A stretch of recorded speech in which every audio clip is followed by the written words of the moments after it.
Let's look at question 5, which concerns external flow. And in this case, we are looking at over smooth and rough cylinder. So this question basically is trying to understand the flow that occurs across smooth and rough cylinders and the impact they make on the drag forces. Let's study the diagram first. On your y-axis, you have the drag coefficient starting with a high of 60 and then descending as the Reynolds number increases. And the significant thing that we need to look at is the fact that it decreases quite rapidly until we come to Reynolds number 1000, where it's fairly constant until we reach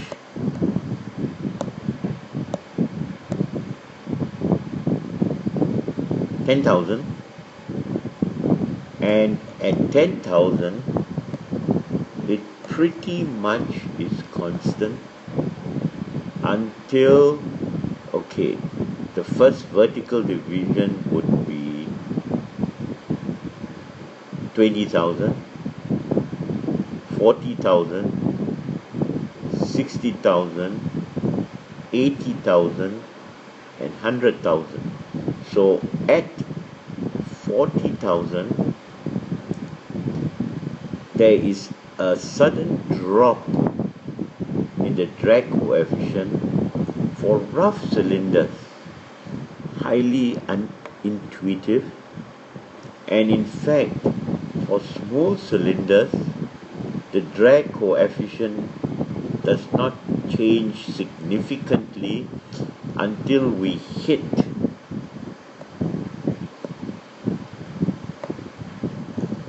100,000. Okay, we are looking at 100,000, 200,000, around 300,000 you would say the drag coefficient drops. And what we want to understand is what happens here. Okay, so with that in mind, let's look at this sum which uses as basis this drag coefficient graph. Okay, but before we go to it, let's read the sum. We are told that wind blows across a cylindrical vertical column with a velocity of 10 meters per second. Okay, so if we look at a vertical column and we represent it by a circle, so let's draw a circle.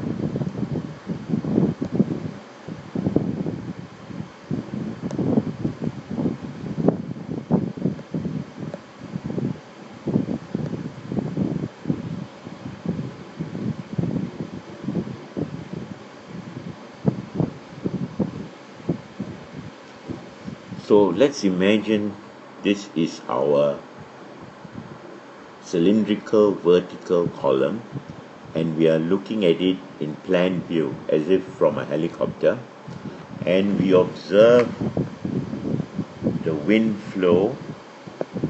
In this case, wind blows across it, and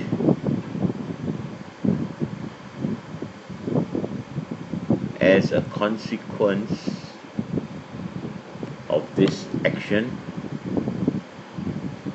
we have drag created acting on the cylinder. You're given now details of this vertical column. You're told that the height is 50 meters, diameter 1.5, and very important, it's a rough chimney made out of rough cast concrete. You're given details of the ambient temperature and the local pressure. You're supposed to use figure 3, what we were looking at, to explain why there is an abrupt drag coefficient drop at Reynolds number 100,000.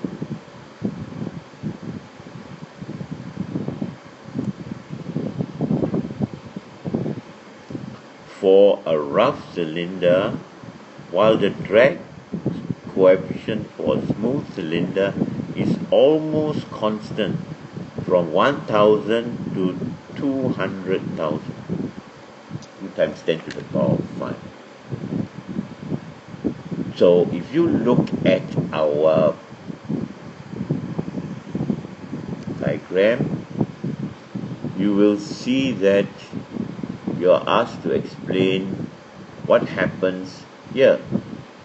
Why is there a sudden drop for a rough cylinder and a smooth cylinder continues?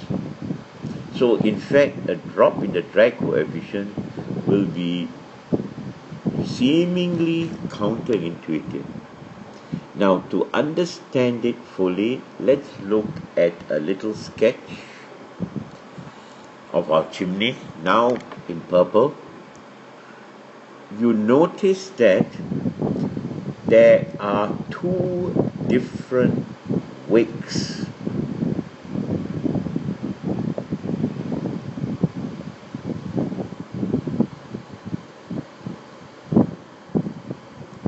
Let's get it properly.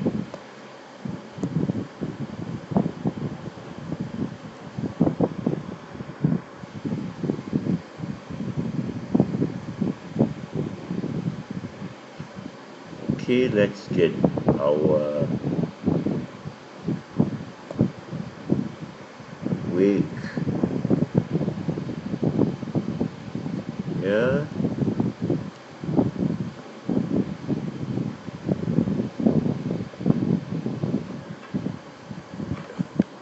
So we'll call this wick 1 and wick 2.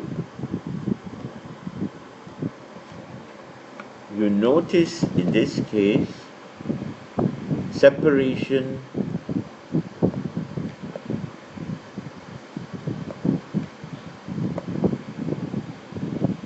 occurs when the fluid stream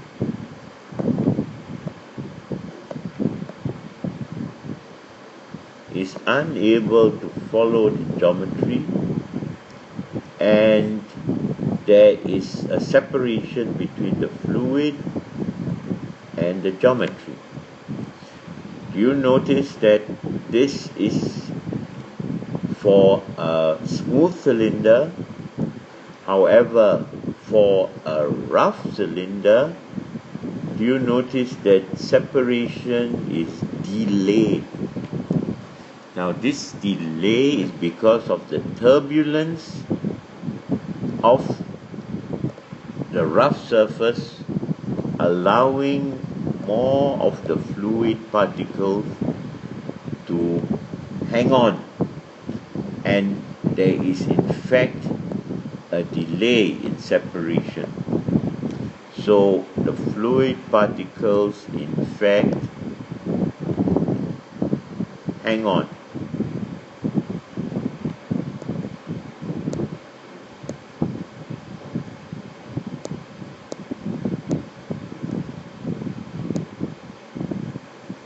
So if you look at the two wakes, I've eliminated the cylinder so that you can see better.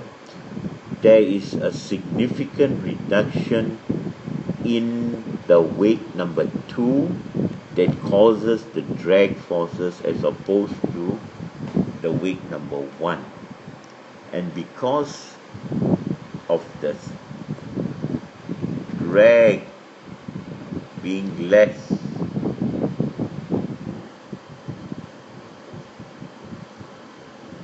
which occurs in a rough cylinder, the rough cylinder promotes turbulence and allows the fluid to have more cohesive value onto the cylinder compared to the wake 1.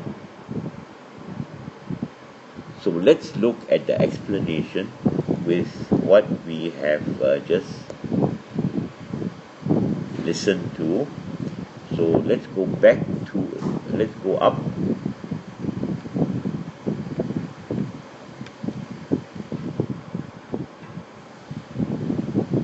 What we have here is a simple explanation.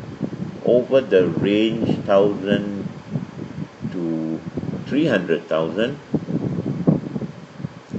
the value of the drag coefficient CD is constant and has a value of 1 to 1.2. Yeah.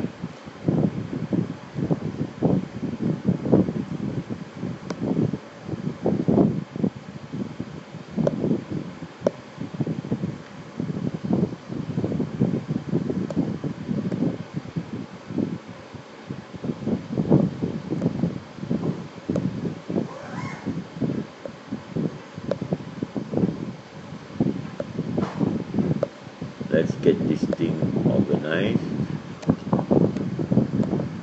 Okay. For this range of Reynolds number, laminar boundary layer separation occurs in the cylinder.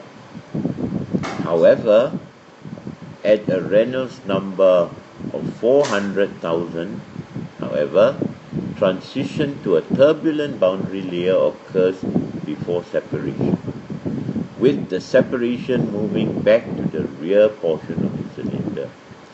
A dramatic drop in the drag coefficient to a CD 0.3 for rough cylinder follows as separation is delayed. This is caused by the effect of roughing the cylinder. In our case, it is a rough cast concrete surface and is shown by the dotted curve. Here.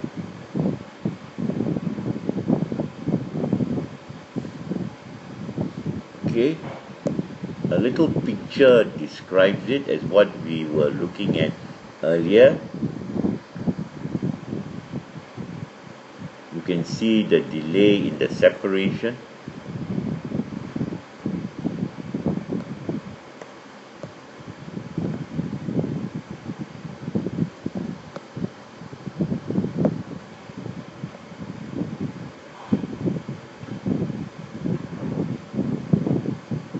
As opposed to the separation point here. So you see the significant drop in the wake 2 compared to the wake 1 gives rise to a less drag.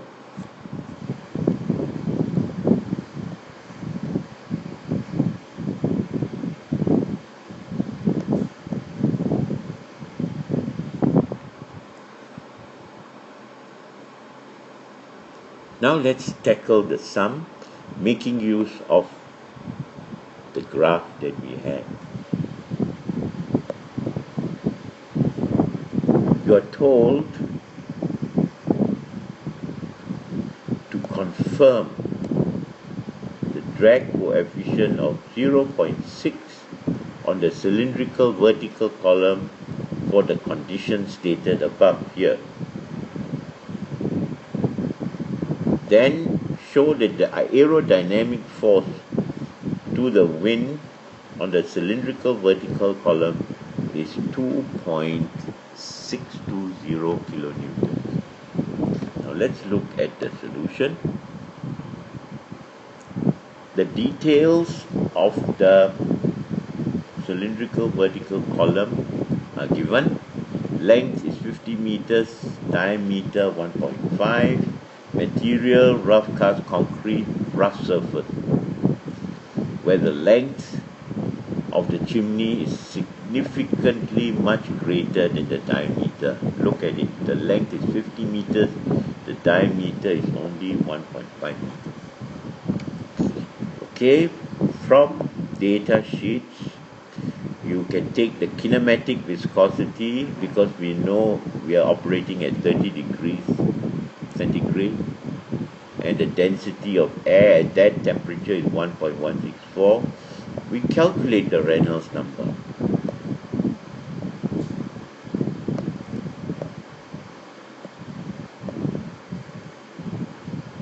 (10 meters velocity, diameter of cylinder, in this case of the chimney 1.5, and kinematic viscosity 1.608 times 10 to the power minus 5, giving us a Reynolds number of 9.33 times 10 to the power 5. Using the drag coefficient for cylinders, we get a drag coefficient of 0.6. Let's look at the graph. Let's find out 9.33 times 10 to the power 5. So this is 10 to the power 5. 9.33, this would be 2 times 10, okay, and this is 4, 6, 8, 9, would give us roughly, if we look at our graph, pretty much close to 0.6.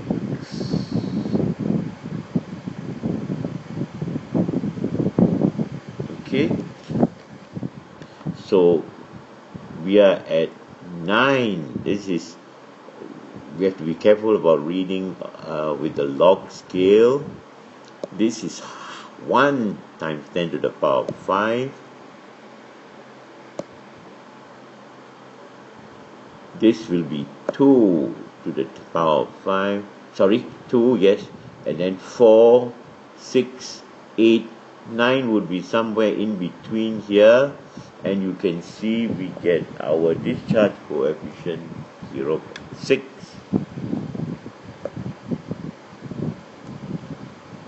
So the frontal area facing the flow is defined as the area projected normal to the flow. Okay, so the diameter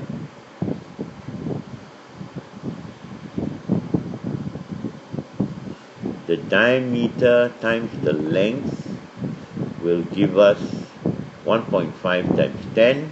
Using the formula for the aerodynamic drag force, we plug in our value of 0.6, half times the density of air times the velocity squared times the diameter times the length, because we are talking about the projected area, will give us an answer of nearly 2.6 kilonewtons. That takes us to the end of this sum.